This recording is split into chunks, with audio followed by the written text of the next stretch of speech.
Good morning, everybody, and welcome to the Social Housing Roundtable, episode 190. Very much on the countdown now to episode 200. Huge thank you to everyone who's been able to join us today. To have over 50 of us already halfway through August is absolutely fantastic. Really appreciate everyone who's able to follow up with us today, but also everyone who's watching back on the recording. A massive welcome to you. My name's Matt Baird. I've been running this now for the best part of 4 years, pushing 5 years. We really started during the pandemic era, but very quietly. It was just a few episodes here and there with about 5 or 6 of us in the room, and that was a good week if we got 6. And now we're regularly hosting panels of 40, 50, 60, 70 more every week on this platform. We meet every single Tuesday at 11 o'clock. So if you are new, welcome. You can find the back catalogue available on YouTube channel. Just search the Social Housing Roundtable, or alternatively on Spotify and Amazon Podcasts, and now more recently Apple Podcasts. So you can catch up there if you wish to. The idea behind this forum was to create a community from conversation. The idea being is we don't just hear from the same side of the coin every time. We don't just talk into our own echo chambers. We don't just kind of hear everything from one perspective. So if you disagree today, have different points of view, want to kind of share your thoughts, even if it doesn't quite align, please do. It's welcome. Some people like to do that via the chat. Some people want to raise their hand, which you can do after Dave has finished. We want to hear from you. We want this to be a broad church, as it were. The idea being is that actually you learn more that way, but also you can get the true idea of engagement and thought. And I can tell you from those who are with us today, we have everybody from exec directors, we have tenants, we have housing officers, we have out-of-sector consultants, and we've got anybody and everybody associated with social housing. So a huge welcome to everybody from all walks of the social housing world. Day to day, this is funded by my recruitment business. I've been working in recruitment for 14 years, 15 years. I set up on my own 4.5 years ago. It is that which keeps this running for free. So if you are looking for recruitment support, please do reach out. Along with a huge thank you to our sponsors, which this year are CMSG and Alertical. A massive thank you to both of those businesses. So on to today. A few people who've been here for a long time, who've been with us for a while, will recognise Dave Loudon. Those who are involved in the social housing world, particularly in the tech world, will definitely recognise Dave. He's someone who we've connected with over the last few years on a few different ways. Dave was here very early on when we had maybe 10 or 12 of us in the room. But also, I think more importantly, Dave is someone who can kind of and does speak with such a breadth of people in the housing space, both from a tech and non-tech side, that when we sometimes get lost of that woods and trees of kind of like, well, what tech is useful? What's going to be good? All these people are selling to me. Is it better that I just ignore it and just crack on as we are? Dave's fantastic at kind of understanding where the benefits are, but also where the pitfalls are. So he's here today to talk potential death of the housing management system, an intentionally provocative topic. So do please engage, listen, question, share your thoughts and ideas. Dave's going to present for a little bit. He's got a presentation, and at the end of that, we will open to a more wide discussion where you're all welcome to share your thoughts. But Dave, a huge welcome to you today, and thank you very much for coming on. Thanks, Matt. I hope everyone can hear me. So first of all, thank you for the invite. This is my second time in the Social Housing Roundtable, and I absolutely love it. As Matt said, the first time we spoke, there was a lot less, but I think we're at 70 participants today, which is fantastic. So hopefully, first of all, you can understand my Scottish brogue. I'm sure there's 1 or 2 Scottish people in the room anyway. But what I love about this, before we get started, is the fact that there's also tenants on this, which is incredibly important.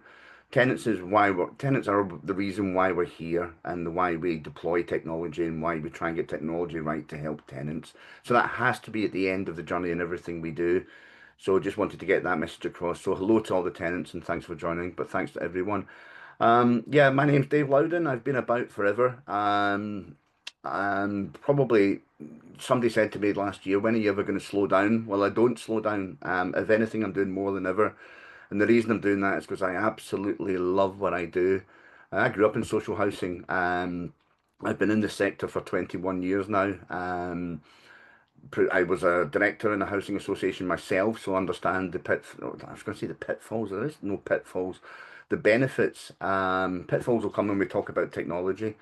So today what I'm going to talk about, if you bear with me, I'm going to try and share my screen. Now, I'm not a Zoom expert, and this is where the embarrassment of being a technology person. Now, can you see that, Matt?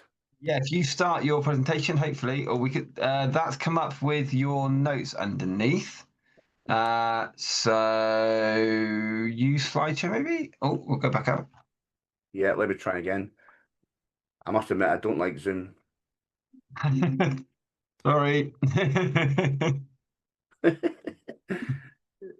Brilliant. This What's worked in practice, the irony what being. what's sharing at the moment, Matt? I see your desktops page, which seems incredibly busy. You've Right. got How's going. that? Notes, dude. That's yes, Is that better? yes, we're good. Brilliant, fantastic. I love a bit of embarrassment at the start of a presentation.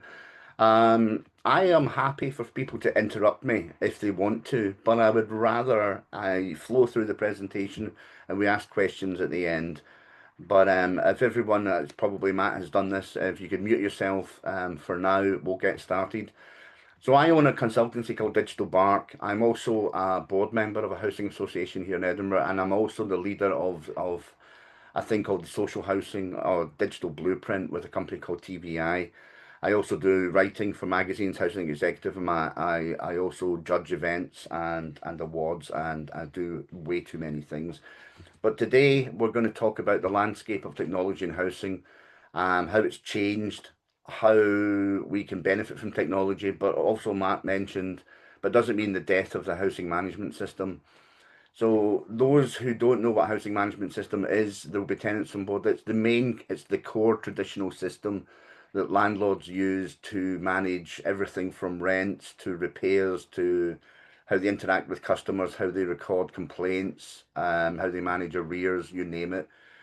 But what I wanted to talk about is how technology is changing in the sector at the moment. We know it's changed. Everyone's heard of artificial intelligence. We'll talk about that. Everyone's heard of all these great new technologies.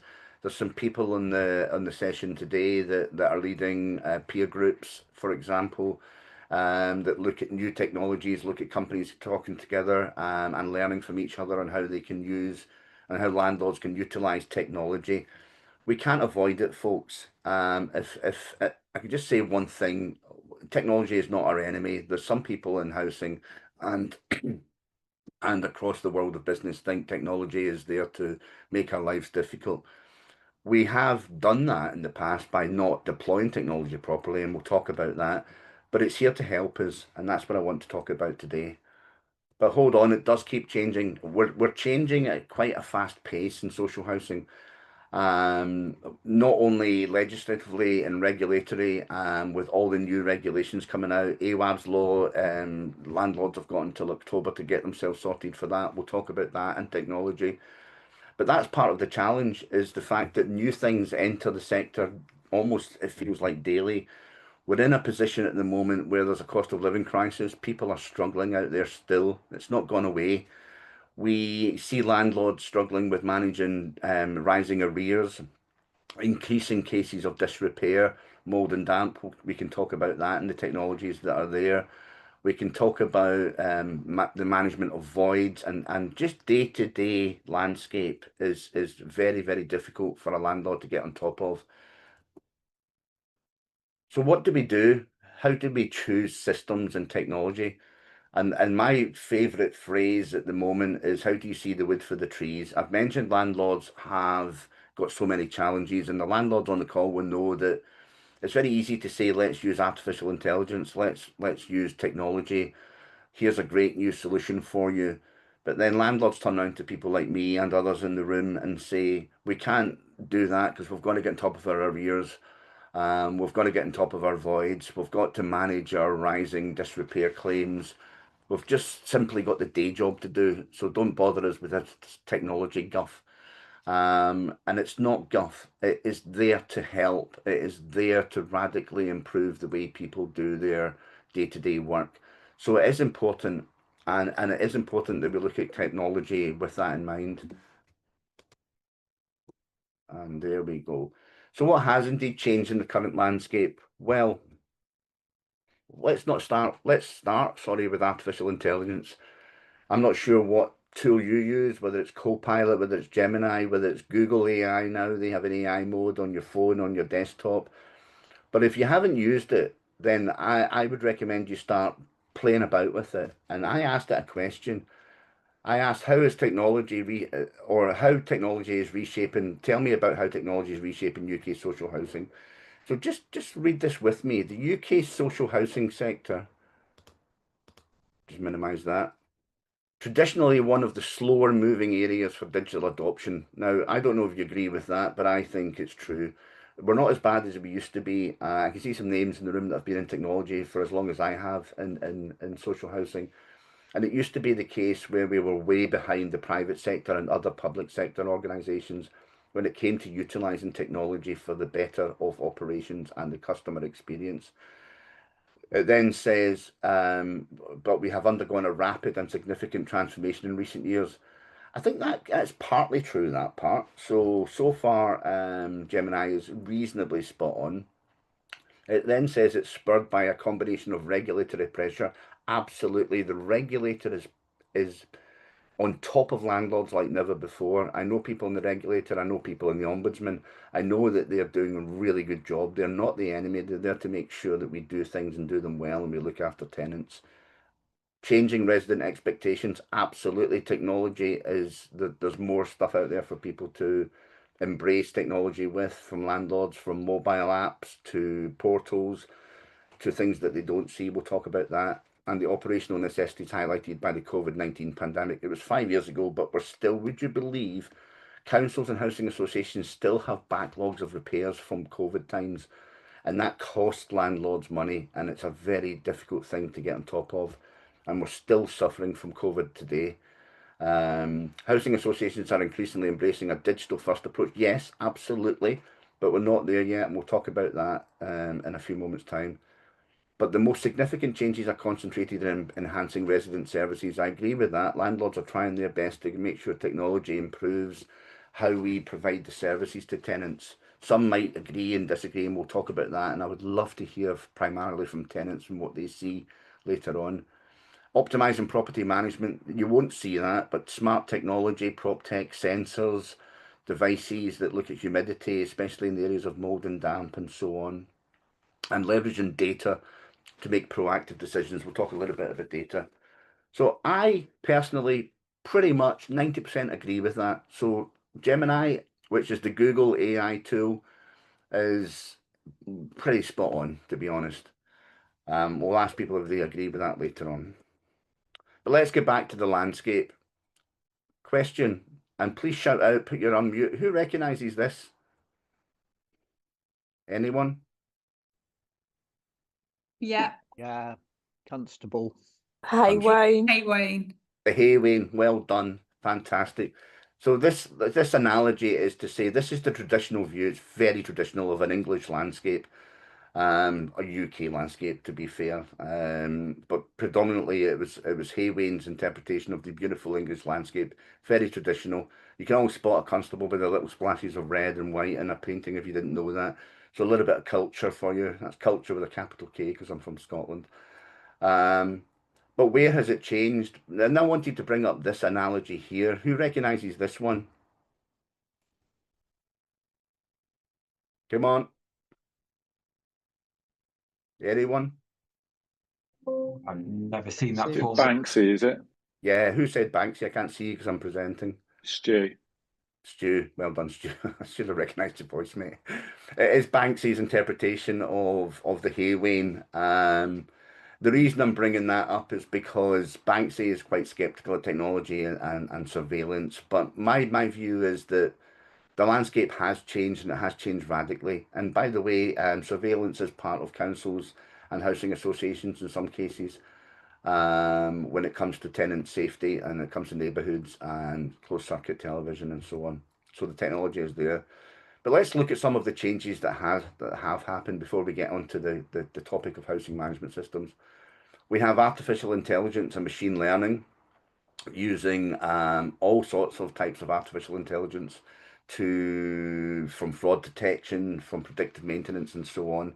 Again, I'm more than willing to kind of talk about examples, but I want to make sure we get people to talk about things today and you don't just listen to me for 55 minutes. Data and insight is incredibly important. Data, it's the lifeblood, it's the gold, it's everything it comes down to everything. That data is the lifeblood of an organization. And from data, you get insight, you get knowledge, you get intelligence, and you get answers. But we're not doing it very well, folks. Predictive modeling, using artificial intelligence again, machine learning, you can predict technology, you can predict things like when somebody's going to get into arrears, when a specific problem is going to happen with a boiler, perhaps. IoT and sensor technologies, devices from companies out there now. If you're a tenant, you might see a landlord, if they've not already done it, they will be doing it at some point, putting devices in that will look at the health of your property to try and predict and avoid mold and damp and humidity and CO2 and everything. There's some great technologies there. Chatbots, portals, other forms of AI and machine learning there, where you're going to start to see interaction with agents, where it's not a human you're speaking to, but it's some intelligence that can give you answers. You'll see it day to day when you phone up your or you look to get an answer from a supplier, whether it's electricity, gas, television, banks, they're all using it. So this is where it's changed. So is this all heading in the right direction? I think it is, but we have some challenges, and it's great we're seeing all this tech, but what about your HMS? Love it or loathe it? Now, the housing management system is a topic that is massive at the moment. We have seen in the sector acquisitions, mergers, new entries into the housing management system space. As I said, traditionally it would be if you were a landlord, a housing association, or indeed a council, you would buy a housing management system and you would have a number of components, a number of modules, and it would work and it would do what you're doing. But there's been a change in recent years. I mentioned earlier on all these technologies. There's a thing called best of breed.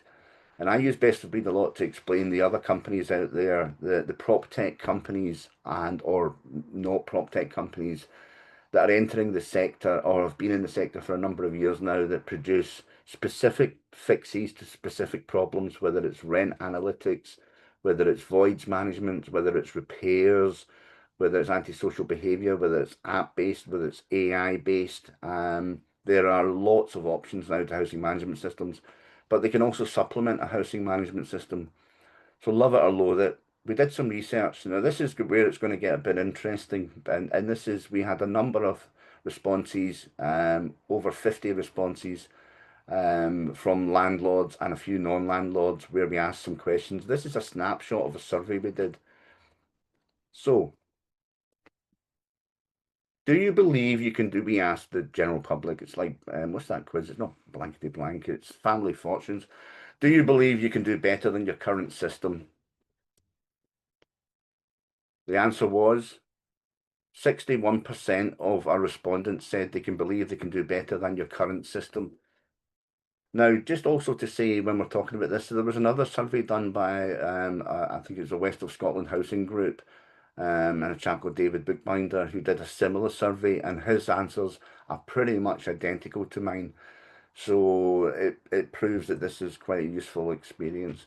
Do you feel you get the best possible support and advice from your housing management system supplier?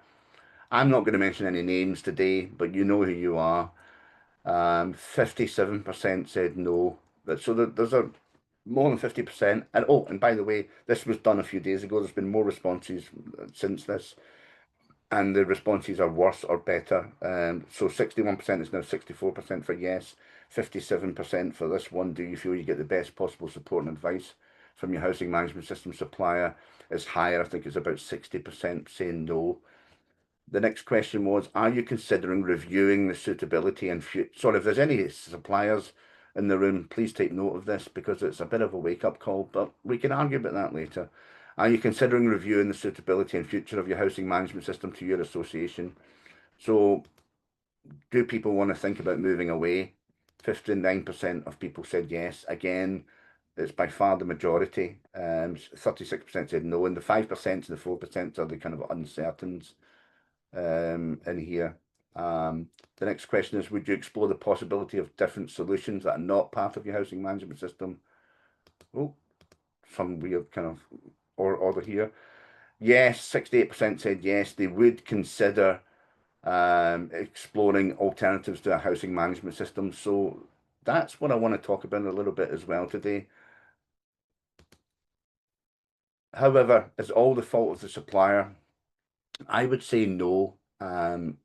Quite often when I get involved in projects where housing management systems are involved and a landlord says we're looking to see if we can improve or get a different system, or we've had enough, or we've been let down, it's not always the case of the housing management system supplier. I can tell you that right now. Landlords as well have over the years been guilty of ignoring the calls to upgrade, have not managed or implemented the system as best they can, have not controlled and monitored and used and trained their staff as best as they can. So there is a little bit of give and take here. That hasn't helped recently, though, with some of the figures we're seeing from the surveys that the housing management system suppliers are losing staff. They are, during acquisitions, finding life difficult to transition from one system to the next, and or to mold in multiple systems to provide to their landlords. So that is an issue that people have to get over, but it's not all one person's fault or one landlord against the supplier's fault. So where does that leave us? Well, it leaves us in a position where, as a sector, we know there's great technology out there. We know there's best of breed solutions.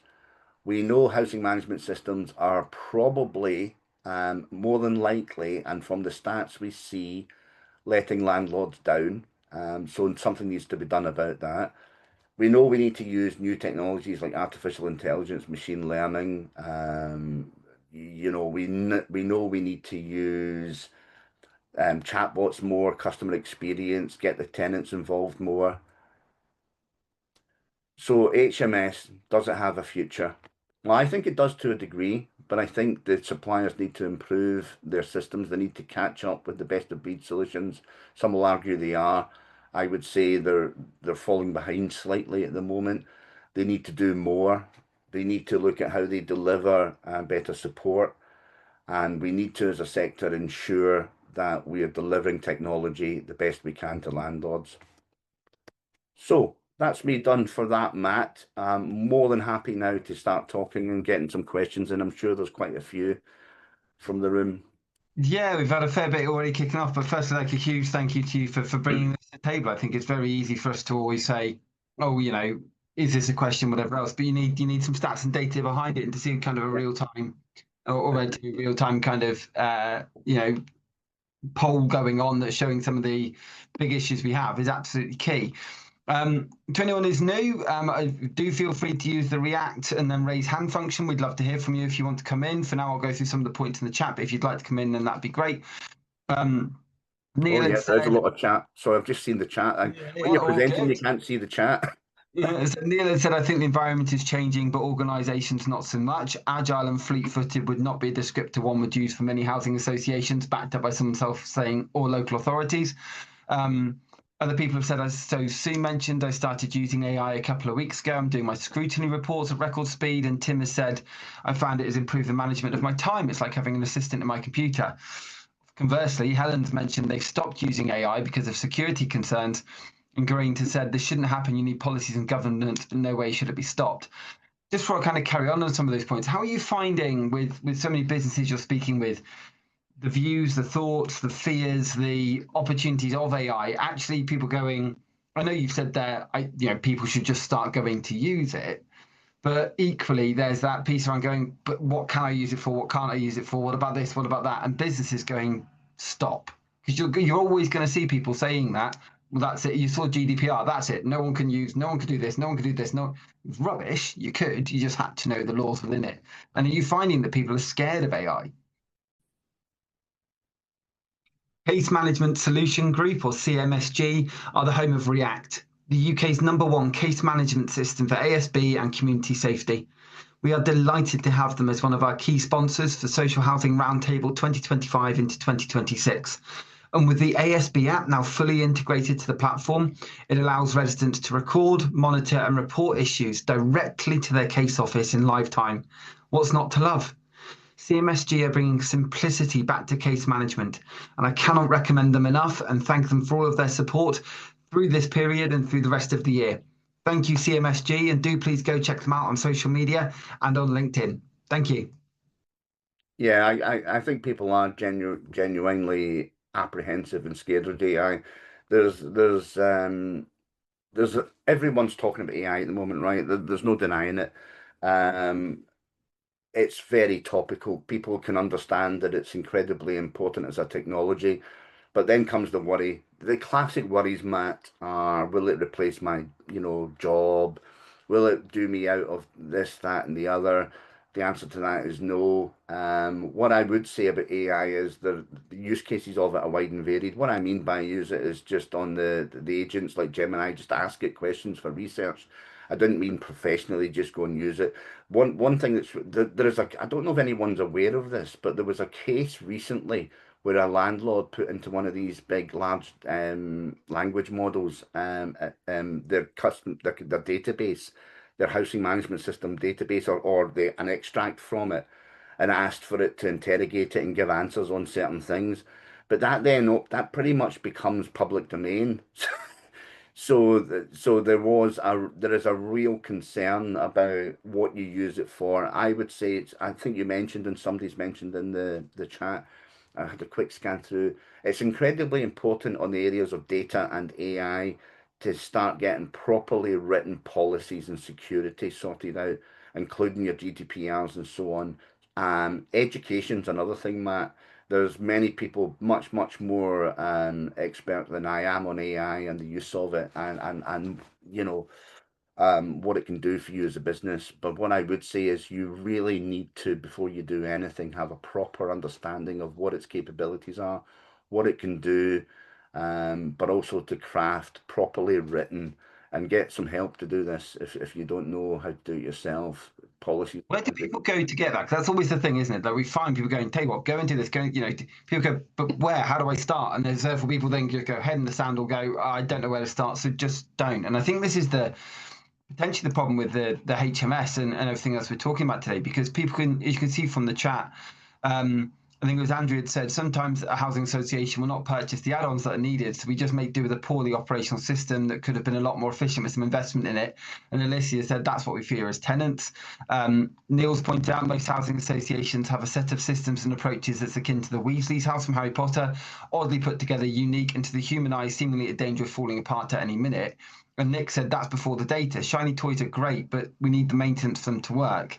And Brian's mentioned using tech is of great benefit, but a lot of ways losing the fundamental curiosity that humans bring to systems. We're relying on tech to ask questions such as in governance and the ability to solve problems. Many people who advocate for tech don't understand how these systems work and rely on a sales pitch. And I think this goes, I guess that's a two-part point there, which is one, how are we choosing what to use? And B, well, when we're using it, are we even using it right? Have we got the right bits installed in it? And I mentioned, I've said this on the roundtable a few times. It was about 3 years ago. We had someone come on to talk about their new tech product and talk about how it can help and all this kind of stuff. And one of the things I said is, great, so what housing management systems does it already integrate with? And blank face. They didn't know. And the problem there was going, you can have a brilliant product to what you want, but if it isn't tying into what we've got, that golden thread and everything else we talk about when it comes to tech and data, it just completely collapses. And so therefore the tenant experience gets worse, not better. One thing that, if I can pick out one thing from that, Matt, is that's really important is landlords feel they're stuck with their housing management systems. In some places, it's hard to move away or consider different options. I can give you a few case studies, a few examples. I see somebody's got their hands up, so I'll come to them in a second. Come to you first. Finish your point, Dave, and then we'll go to Jim. That's fine. What I would say is that I know of landlords, and I met some people at a Disruptive Innovators Network, some chief executives last week that said that we've been with our housing management system supplier for 20 plus years, one of the most established suppliers, and we just don't know how we can get away from that. But what you can do is, and one Legal and General created, I don't know if anyone's aware of this, but if anyone's on from L&G, created almost a landlord from scratch. They amalgamated in 9 other registered landlords, but they started from the very beginning. That sounds like a song. Sorry, Sound of Music, isn't it? Let's start from the very beginning. Sorry, I am a bit crazy sometimes and my head goes off in different directions. I bet you never thought you'd get a Sound of Music quote from me today, Matt, but there you go. But it's about sensibly looking at what the options are. And yes, you can move away and you can use APIs and all sorts of other technologies these days to merge things into your housing management systems or to integrate with. So it's not a case of you can only need your housing management system and nothing else will work with it now. So Matt, you said you had a few questions here. Yeah, I will go to James, and then there's a couple of points in the chat. But certainly, I think, yeah, Jim, if you want to come in first. Yeah, thanks. Hi, Dave. Nice to see you again. I've seen you on James. a few things over the years, I think. Yeah, good to see you, mate. Yeah, I was thinking in the caking, particularly for me, the godfather and the guru of it all, when he started using it, and he came up with the idea, if you remember, of the building blocks of the Lego, where you go through the data and you sort it all out.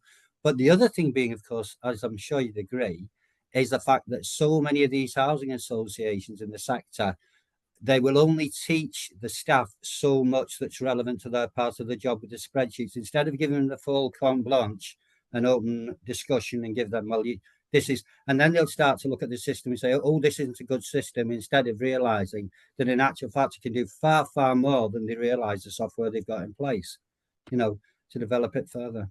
James, that is such an incredibly important point, is that when implementing housing management systems, there's three things that are incredibly important. One is testing the system to make sure it works.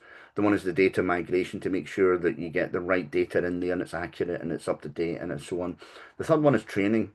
But I take training to a different degree, James, and it's so important is don't just say, here's your system, we'll teach you for half a day how you do your job in that system.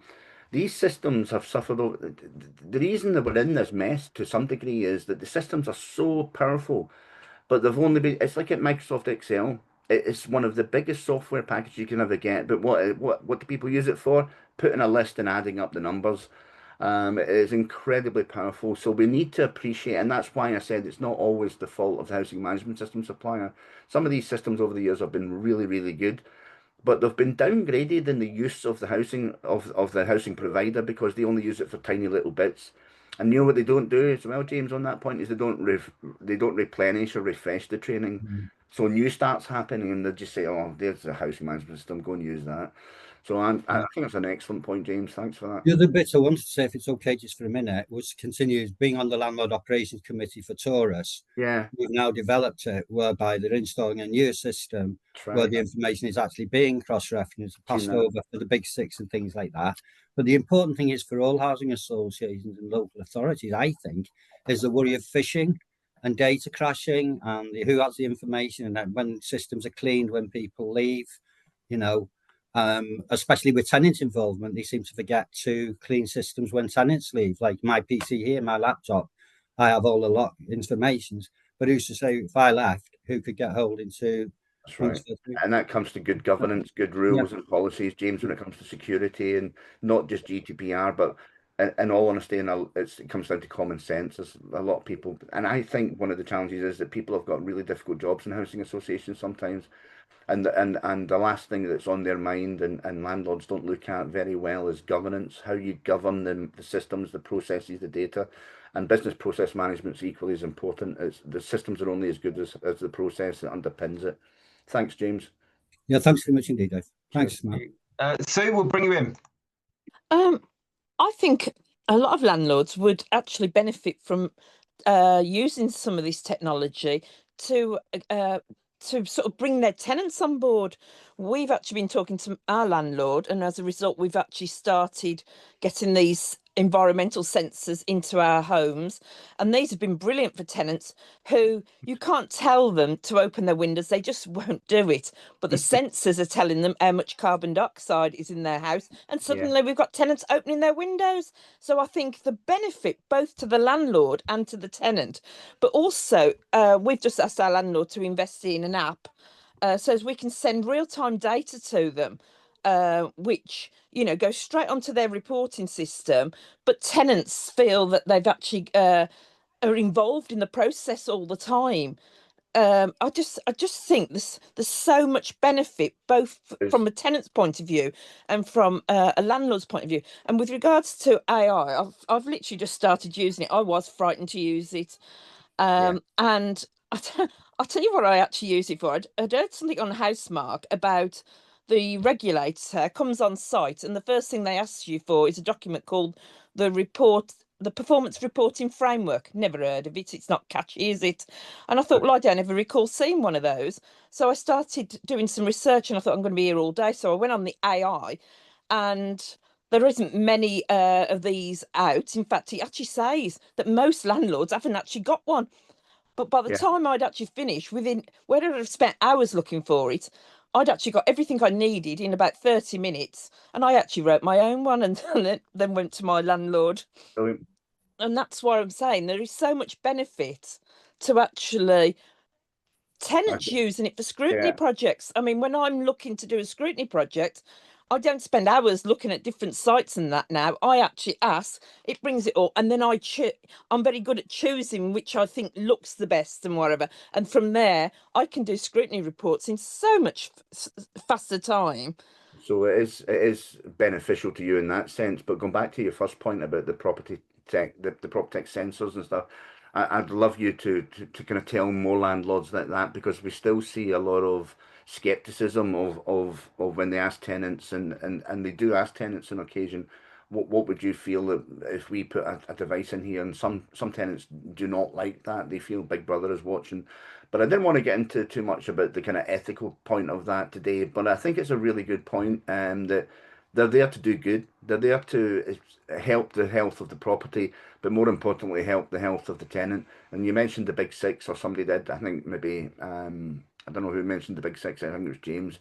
That's soon to be the Big Seven, with mold and damp being the seventh. But it's incredibly important that we use this technology to help people. And I don't want to be melodramatic, but I will be for a second. That these things can save lives. They can. This technology can save lives. So I agree with you. So we originally found the app and took it to our landlord. They've investigated it, decided to trial it.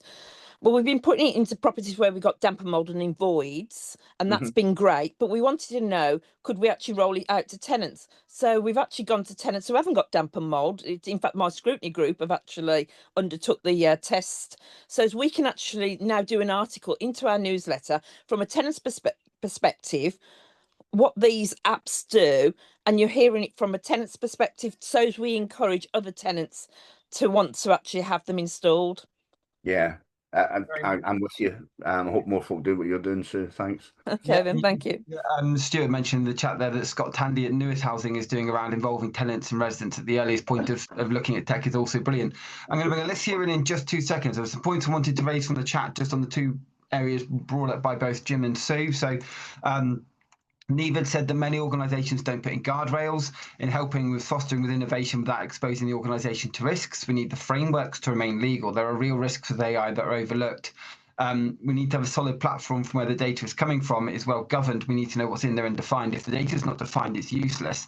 And what was interesting was there are a few people, so Sean, Charlotte, Aklak, Neil, who were talking around kind of, Sean had mentioned start with your DPOs and InfoSec teams. Charlotte had said we need to get better at defining the problem before we start. We're so solutions focused in the sector, and the old saying, "Sin in haste, repent at leisure," comes to mind. Aklak had mentioned it's important to understand privacy. The right type of AI can be really helpful for organisations. It's important to learn best way of using the right AI tools. I'd recommend having private instances of the AI model you're looking to ensure data isn't leaked.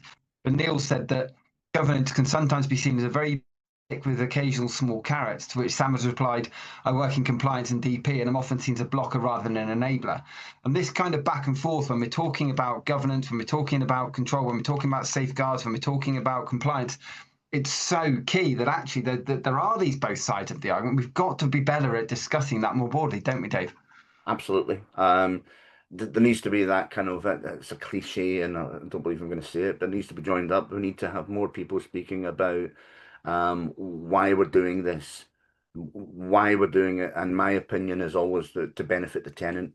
Everything we do through technology has to benefit the tenant, Matt. I agree completely. Alicia, we're going to have you in. Please come on. Yeah, I think from a tenant point of view, this really could revolutionise our experience and our involvement.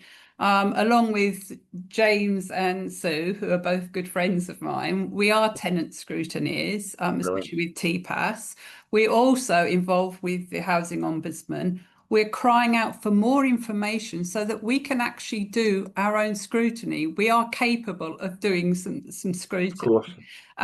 But so it's not just about the import, it's about what the landlords are going to do with the output. And we are desperately asking for more of it to come our way. And I'm actually involved in a initiative with 5 housing associations in my area, all organised by TPAS, where we are scrutinising the performance of 5 housing associations, including my own. And the stuff we've got so far, we've done scrutiny on their preparation for AWAB's law, and we're already asking if we could come back to them in 6 months and a year, because we've already identified how some of the processes they are putting in as part of their reaction to AWAB's law, they could really absolutely revolutionise what happens. And I mentioned in the chat, the thing, extractor fans, they're my obsession at the moment, but I'm getting a lot of evidence from people working within my housing association that they are having an effect. We need those statistics because, for a start, we are having a problem with some tenants keeping them turned on. You need them turned on all the time for them to work. But if you can actually show the evidence, have this evidence, they are actually affecting people's lives and their health, then people are going to use use the new extractor fans more efficiently. The tenants are, but we need that information. So I think, and the tenant scrutiny is a fairly new thing. As I say, some of us are quite involved in it. So it is an amazing and exciting opportunity, but we need to be involved. I couldn't agree more, Alicia, and I'm going to give an example here on, you mentioned about the outputs, and this is why I think people like yourself and and the others you mentioned that part of this tenant scrutiny panel, whatever it is you do. The reason I think it's so important about the outputs is, and I know of one landlord recently, and I cannot name them, and this is, I think it's shocking. Right, this is what they said. They said, if we put all these sensors in and it tells us we need to do loads and loads, we're already struggling with the repairs and the maintenance and the disrepairs we've got. This is just going to add more work for us. And I thought, oh God, that's the point. So there is a worry out there that putting sensors in will just create more work and cost more for jobs. So that's a terrible position to be in, and I think it's the wrong attitude, to be honest. But Alicia, thanks for that. I'd like to catch up with you on these things separately, actually. I'll give you a shout one day. Thank you very much, Dave, and thank you, Alicia. Tony, I'm going to bring you in because there's a few points I want to go to, but I'm trying to keep, we're down to about 15 minutes. I'm trying to keep everyone again. Neil and Brian, I've got some questions. Yeah. Dave, I was just picking up on what you're saying about the functionality of a system, but surely the functionality should be determined at the requirements gathering system where you involve the whole business. And everybody puts in their 2 pence of what they want for their module.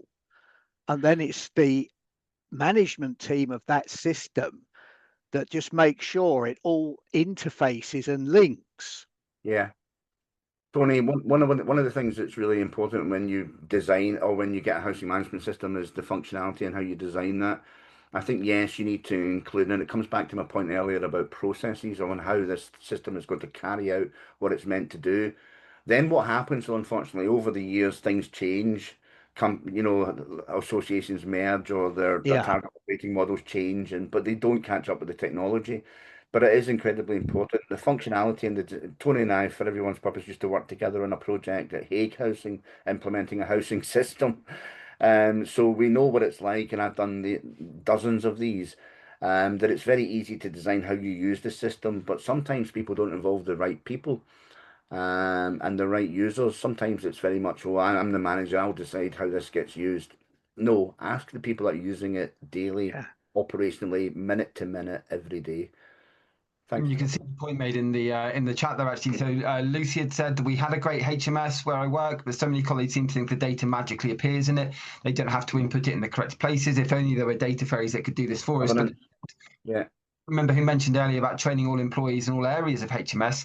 This happened recently where I worked to try and get everyone involved working on the same system in the same way. It had the total opposite to what management wanted.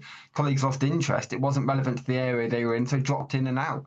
And Neve had mentioned we have Wild West scenarios when Power Platform is used to help with shadow IT. Someone uses a form to create a process, it goes to operational.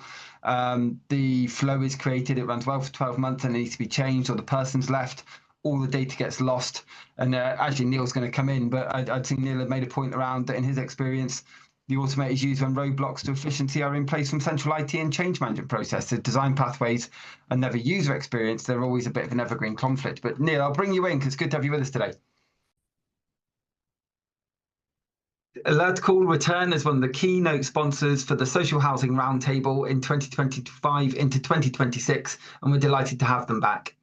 Alert Call help as many people as possible feel safe, connected and informed by combining ingenious technology and award-winning human contact.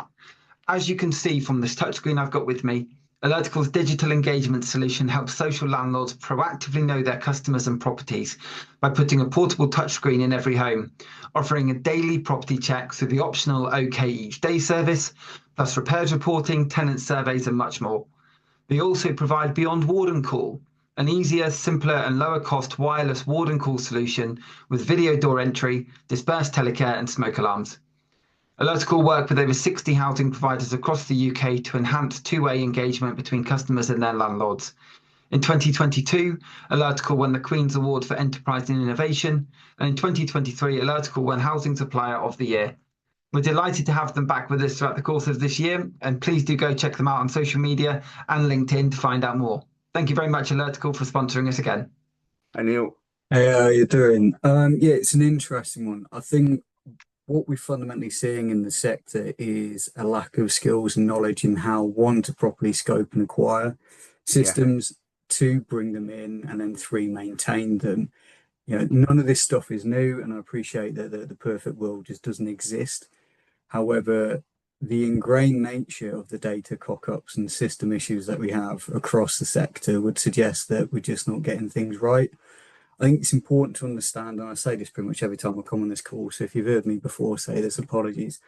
Most organisations who work in social housing are small. Yes, you have the big boys and girls, particularly thinking of England here, with the G15, but actually the majority, something like 82% of registered providers are under 1,000 units. Right. Dealing with organisations that won't necessarily have the skills, the structures and the people in place to appropriately deliver. Where it comes to the big boys and girls, it's a classic case often of too many cooks in the kitchen, and you get things that are bastardized and stripped apart from where they need to be. What I'm interested in long term is how do we address these? Because the calls that we have here, you know, the discussions are great, but we've been having these for as long as I've worked in the sector, and that was, you know, 2011, 2012 that I started physically working in the sector, and it's 2025.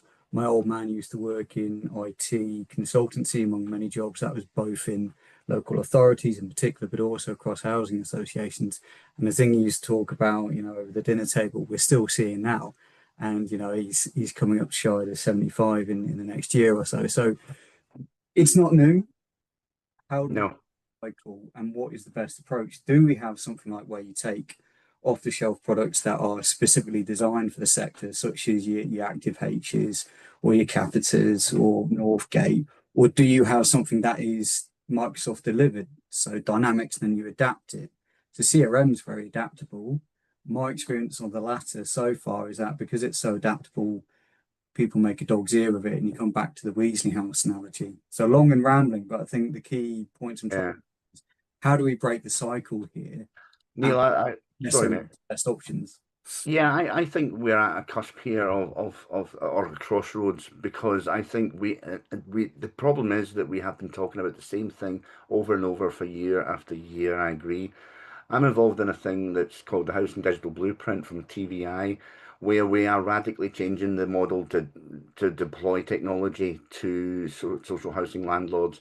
I don't want to plug that today because this isn't the right forum for that. Of course, I could easily go on to a sales rant about TVI's approach, but it's innovative and it's different. I wholly agree that the people that really suffer in all of this, and Neil, and you mentioned it, are the smaller housing associations, of which I love working with, because they're the ones that are really struggling. They've been taken for a ride by some of these housing management system suppliers over the years, and it's a case out there where, you know, small fish, big pond type thing, you don't get listened to. It's as simple as that's the truthful matter of it, mate. Also, You and I just think don't get listened to. and I've spoken this about both yourself and Neil before. It's been it's so overwhelming. Like you go, okay, we know our system isn't working. Horrible. We'll go to the Housing Manchester conference, for example, because we know there'll be supplies. And you walk in, and there are hundreds of stand, all of which pitching different stuff to you, all of which is going to help. And going, well, where do I start? Because we can't afford to employ a tech consultant expert or a data consultant expert to come in and do this stuff, and who actually knows all what's right, what's wrong, what's good, what's bad.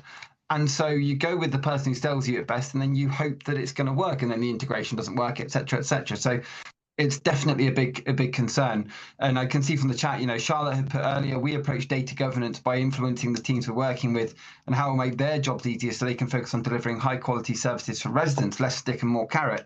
But that's brilliant, because I know Plymouth Community Homes have got a team that are focused on making sure they've got the right tech for the business that they are. But conversely, Sue Healy asked earlier on, which app is best to allow tenants to give real-time data on repairs? And as Neil pointed out, and others have, it will be largely dependent on the individual organisation, because we don't have a system that works well for the sector yet. We don't have this is literally best in class, because everything disagrees because of the size of the business and the breadth of work we're doing. I'm just going to be, it's not controversial, but so I'm going to be really blunt for a second here. You know, I'm going to bring in Brian and Louise on where we're running. Yeah, Sorry, I think we are changing, and I think we're going to start seeing more of a myriad of solutions across best of breeds, rather than one big housing management system can do it all. I'm absolutely convinced that's the architecture of the future, and I think the HMS might still be there from a smaller play of CRM. But you've mentioned it, and there's other, and I think Neil mentioned it there. Someone did mention earlier the fact that actually having one system It's doesn't not work. just the old classic 6 or 7 housing management system providers. There's other partners out there that do low-code solutions, that do CRM, ERP solutions. My point being is there's bigger choice now, and you don't just have to go for the same old housing management It's system. just about knowing which choice is actually good, bad, or ugly, and I think that's You need to do the research, and that's where the TVI solution comes in. We've done that. So no plug can resist it. No, looking forward to knowing more about it. Brian, I'm going to bring you in, then I'm going to go to Louise. I think probably one of the issues is that nobody's actually ever sat down and worked out what they want the system to do. How do they want it to benefit them? You know, when you look at systems, and I've been involved in developing systems, not for housing, but for other industries. Right. And if you don't sit down with that basic information, like what does a neighborhood officer or housing manager need a system to be able to do? Not decisions made by a chief executive who says, we're looking at this system, because they're so far away from the coalface, they don't actually see that a housing manager may want to make notes, may want to report a repair, may want to take a photograph, which goes into the system, which is then able to be identified by repairs or asset management or whoever. And it's never actually that work, that process, that systems analyzing before you actually go to look for a system. In a lot of cases, and particularly with local authorities, they will look at systems and say, oh, that might work for us. But they don't actually know what's really needed on the ground to build up the data that you need for the future. Brian, one example I can give you there, I've been brought into a number of landlords over the years where they've implemented a system and they say, Dave, help us, it doesn't do what it said it would do on the tin. And I then say, did you ask them to do what it said on the tin? And they went, well, I guess not. And I said, well, there you go. You know, so you're absolutely spot on, mate. It really is. When it comes, somebody else mentioned, I think maybe Neil, when it comes to scoping, we're not good, especially in smaller landlords, because they don't have the skill set of scoping and designing. That's exactly how we want it to work. That's what we do. And here's the opportunity: when you're building a new system and you're implementing it, you can change the way you work, because that's the opportunity to do it. And always, I'm going to harp on about it until the cows come home. Always make sure that you can evidence back to how doing that benefits the tenant. And this is it. And you know, Neva put in the chat there, spot on, Brian. We need the business problems and what we're looking to solve, and you only know that by knowing what the business itself is. I'm really glad Louise has raised her hand, because Louise was actually the person who mentioned earlier about that they tried to do one big system and it hasn't really worked. So Louise, we'd love to hear from you. Yeah, I'd put that in the chat earlier, how they tried to pick a system and wrote down everything they wanted, and they were looking at putting everything together, because previously we'd got one system for housing management and one for repairs. And the problem with that is you completely lost your user interface. It's grey text boxes, really long-winded workflows, and the team hate it. And I completely understand why you hate it. And no matter how many training sessions you do or drill into them that keeping notes on there is really important, they just don't want to do it, because that's not how a lot of people's brains work. No one likes sitting and filling in grey boxes. It just Louise, can I just reference one of the earlier words that was used, and it's one of my favourite words, and excuse me for swearing, but Neil used it, it's bastardised. We take what can be a good system and we screw it up something rotten because we haven't really thought through. So again, what you see on the tin from what Brian mentioned, why these things can cost millions, by the way. It's, you know, it adds up when you look at the total cost of this ownership. Landlords are spending millions, and I'm fed up over the years of them implementing it, and then they go, it doesn't actually do. That's nothing like we've seen at Housing 2019, you know, 2020. It's not as shiny as it was then, because we're broken it. Tried to do too much. No, I was got the I'd put my hand up. I was going to touch back on your point about the environmental monitors and that response that you'd heard from somebody about what do we do when we get all of these alerts. And I've literally last week put forward a sort of mini business case to roll out environmental monitors, and got exactly the same response of what do we do with all the data? Who's going to have time to sit and do that? But something I've looked at, and I don't know if it's something anyone else would be interested in, is sort of mutually beneficial partnerships with local universities. So something that we're working on at the minute, we've partnered with one university who's going to evaluate our retrofit program through SHF. So they're going to put the monitors in, write their own report, and hopefully publish a fabulous paper that they get lots of credit for. But they then share that data with us without us having to do anything other than sort of facilitate them going in and doing it. So you've got that someone there that you're not paying to do this, they're getting a benefit from it, but you've got someone that's a data expert saying, actually, your retrofit program has been really good, or it's not worked how you've expected. So something to consider of using external people and finding where the brains are outside of the sector. I know I would say this because I'm a consultant, but it does pay in quite a lot of cases to use consultants that are experts in specific areas, because they can save you money at the end of the day. They can find your return on investments, they can work out your TCOs, and they can make sure that you follow the right process. So, you know, please, if you can and you can afford it, use consultants that are experts in specific fields, whether it's fire safety, whether it's systems, whether it's data, and so on. So thanks, Louise. No, thanks. It's a really good idea to be partnering with local universities. That sounds great. I know, it's brilliant. Keith, go on, Louise, sorry. No, I was just going to say, touch wood, it is going well so far. Good. Very glad to hear it. Keith, I saw you had your hand up and we hadn't heard from you yet. Are you happy to jump on? Yeah, it was just a thought coming out of that, and I apologize, I did miss a bit of the conversation in the middle of the meeting because of something else. But you're absolutely right that we're not good at specifying what we want and what it is that we want a system to deliver to us. However, I think what's part of my disappointment in some of the providers is that some of the basics are not included. They're all add-ons. I mean, the requirements for us to meet statutory obligations around reporting or meeting timescales and things like that, or carrying out tenant censuses or retrofit programs, things like that. The systems don't come with something off the shelf that delivers those very basic things. And I know it's up to us in terms of the way we manage it, getting the right data in and things like that. But I'm finding it's disappointing that when we go and say, it needs to do this, it needs to provide us this reporting tool. Every time I go back to somebody, it's yet another add-on that you've got to pay for and things like that, rather than being able to buy something off the shelf that actually works. I mean, I'm a fan of organisations, particularly local authorities, being able to shift their ways of working to meet a new system, because if the system is designed to actually enable us to meet our objectives. But I think what I'm finding is sometimes the plethora of choice is not helpful. I mean, apart from anything else, moving from organisation to organisation is not helpful, so it doesn't help the business. But actually having that breadth of choice is not very useful. And I know certainly from the local authority point of view, going through local government reform and things like that, we'll have organisations coming together. We'll have a bun fight about which way we're going to do things, and which system we're going to use, etc., etc. So the vast differences between systems is not actually being very helpful to us at the moment. Keith, one thing that's really important, I know we're running out of time here, but one thing that's really important when it comes to the traditional housing management systems, I've used the phrase, and I've heard others in the room say a housing management system is a housing management system. They all pretty much do the same thing. The good thing about the extra choice at the moment is that these systems have been invested in more. They've done the research, and they really are the best of breed. I think when it comes to the housing management systems, is they've sat there for years, taken the money and not improved them the best they can to compete against those best of breed solutions. But choice, you would think is a good thing, but in some cases, it's like my earlier words was you can't see the wood for the trees.